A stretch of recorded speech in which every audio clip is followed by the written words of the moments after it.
reason to be sitting tall in the saddle.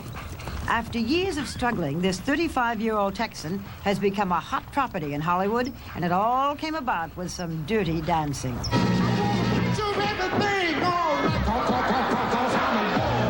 He exploded on the screen in one of this year's biggest movies, playing Johnny Castle, a dance instructor who was socially clumsy but physically graceful.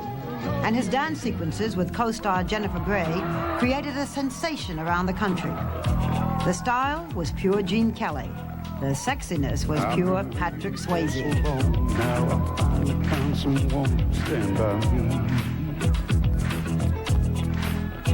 Dirty Dancing left audiences wondering, where did this actor come from? And where on earth did he learn to dance like that? The answer is he didn't start out as an actor at all. From the time he could walk, Patrick Swayze was taking dance lessons in his hometown of Houston. His mother was a dance instructor and choreographer there, and Patrick was one of the stars in her class. From his mother, he got his passion for dance, and from his father, he got his love for horses and the outdoors. In his family, second best was not enough, and Patrick did not stop at dance. He excelled at every sport, track, gymnastics, and football. It was while he was playing football that he badly injured his knee. It was an injury that would later haunt his dance career. He went to New York, where he joined the Joffrey and Harkness dance companies. But soon his injuries forced him to stop dancing, and he then turned to acting. His first big break came in the Broadway musical Grease, replacing John Travolta. And he soon was on his way to Hollywood, where he appeared in a teenage movie called Skate Town, USA, which gave him reviews comparing him to Rudolph Valentino and, oh yes, John Travolta. But Patrick decided not to go the route of a teenage idol. He chose instead to push for films like The Outsiders and the television miniseries North and South. It wasn't until Dirty Dancing, however, that it finally paid off. Patrick's retreat from the fast life of Hollywood is here in his California ranch, nestled in the foothills of the San Gabriel Mountains. He calls it Rancho Bizarro. And Patrick, who used to work as a carpenter during the lean years, is renovating it throughout, with cathedral ceilings and cedar beams in the living room. This is a man who is still very much a Texas cowboy. Oh.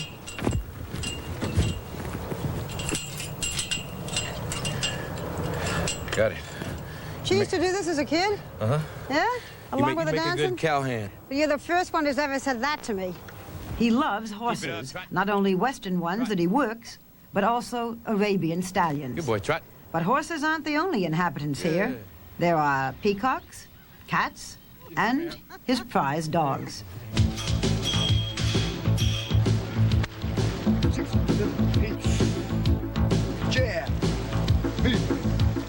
Patrick Swayze is a man who does everything with passion and intensity. To prepare for a role in his next film, he spent hours learning kickboxing and doing weight training. And it takes an enormous amount of discipline and bodybuilding to deal with his newest pupil. Well, if you were with Patrick Swayze, what would you ask for? A cooking lesson? He said, let's try the mambo. Okay, no rehearsal, but what a teacher. Good. Now feel it. Go into my shoulders. Good.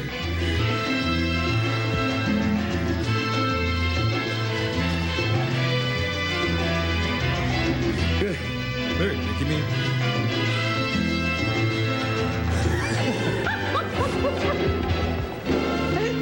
You pick up fast. You're wonderful. Thank you. Oh, well, we all have our fantasies. But this lovely creature is the reality. Patrick's partner in life, his wife, actress-dancer, Lisa Niemi. They first met in his mother's dance studio more than 15 years ago and have been married for 12.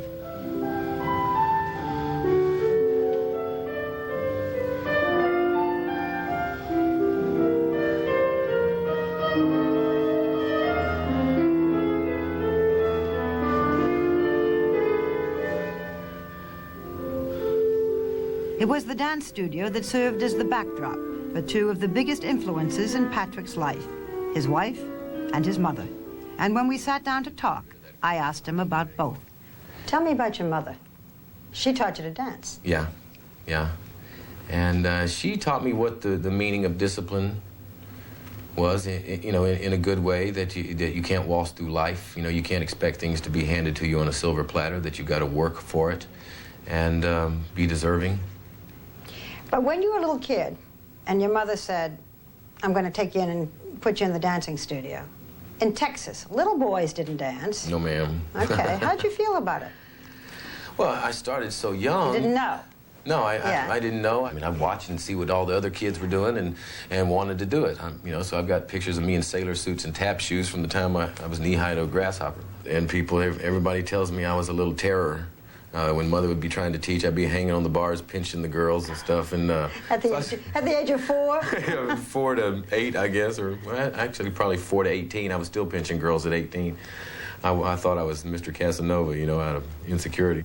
Tell me about your father. Here was your mother, ran the dance studio, wanted her kid to dance. How'd your father feel about it? I always sensed that he was real scared on a certain level, even though he knew different. Scared I would turn gay. There was still, you know, because he was a Texas cowboy. Part of him didn't understand this stuff. Well, when you're living in Texas. Yeah. Okay, and the other kids are going off, you know, to play the sport, whatever, the football, the baseball, and you've got your ballet shoes and your tights. Did you ever have to, you know, prove that you were a real Texas kid? I've honest, one way or another, I've spent my life proving that. Mm-hmm. I got beat up over and over and over again when I was little, and that wasn't too good. And then it started on a whole process of learning what walking around with a chip on your shoulder means. I'm a ballet dancer, what of it, you know? And then I woke up one day and realized, you know, that I was becoming the very thing I hated. When was this? About 20, after I'd gone to New York. So I went to New York, and I was the macho, you know, that was my whole thing. That's what made me... I'm a macho ballet dancer. Yeah. I'm not like the rest of you. Yeah. When did dancing become a passion? When I really, truly committed myself to be a dancer was when the world, doctors, and my mother told me I couldn't do it after my knee was destroyed. For a few years, I had just about an operation a year. Because of the bad knee? 3-4 years. Yeah. Yeah. And kept dancing? And kept dancing. So even though everybody sees you as this superb dancer in Dirty Dancing, you know that it's tough, that you really can't do everything that easily. No. I've become a master at compensation. If you watch me in slow motion, you'll see me take all the pressure, all the weight with that right leg. Those years in New York, what was the worst time? I kept going to doctors and found out that I had a staph infection, had to go in the hospital, and they had a week in which to try to save the leg. And if they didn't save it within a week, they'd have to take it off at the hip. And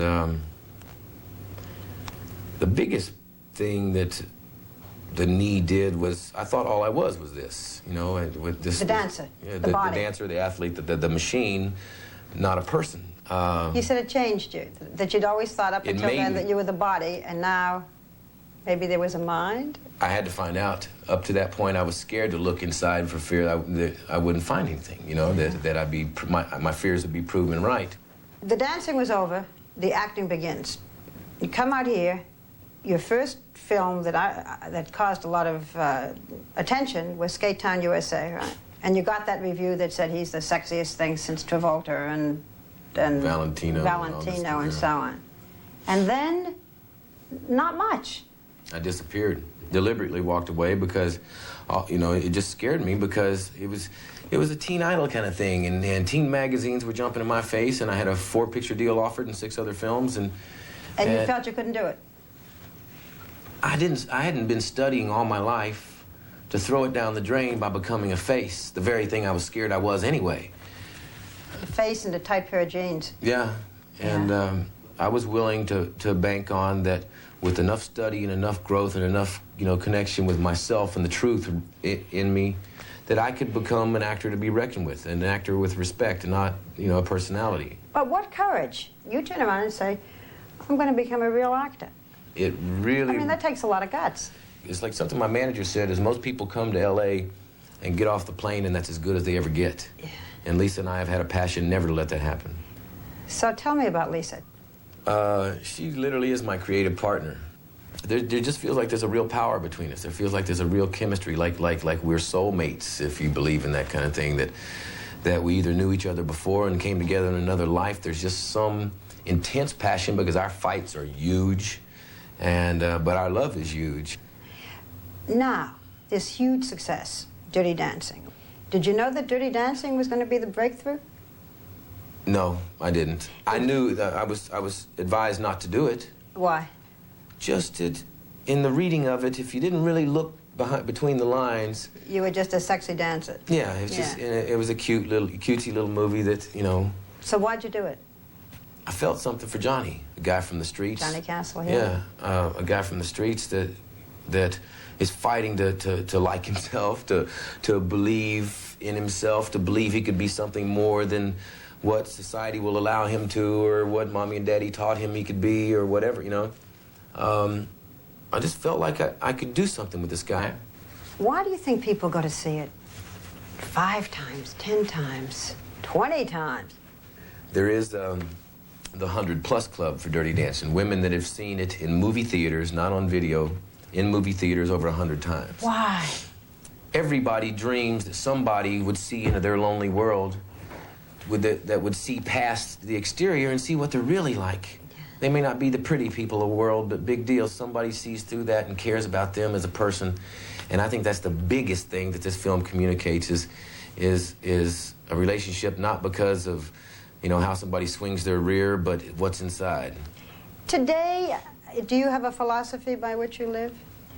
Passion, quality, integrity, and the things that my mommy and daddy taught me about being a Southern gentleman. Patrick, your father died in 1982.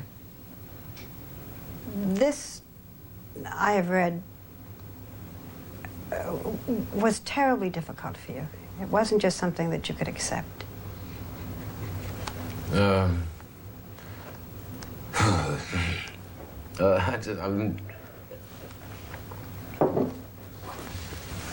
love that man. That, you caught me off guard, I'm sorry. That's all right. My dad and my manager, Bob Lamont, the 2 most important men in my life, are dead. And I made it after my father died. My passion,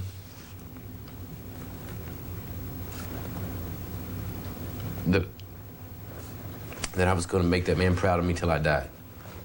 Everything he wanted for me, everything he dreamed about. No, he never got to know.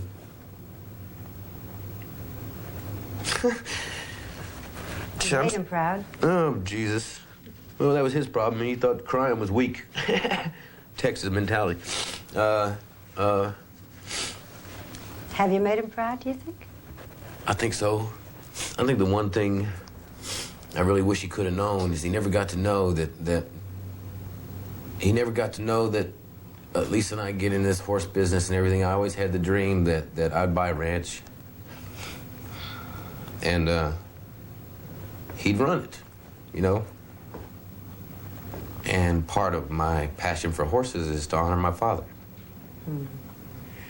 I can't think of any more wonderful, loving compliment that you could give him than the way you feel.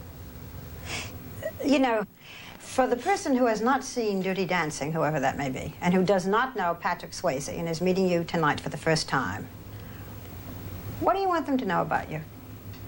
I've always had this problem with wanting to be liked, you know? That I'm a good actor, that I'm someone to be reckoned with, that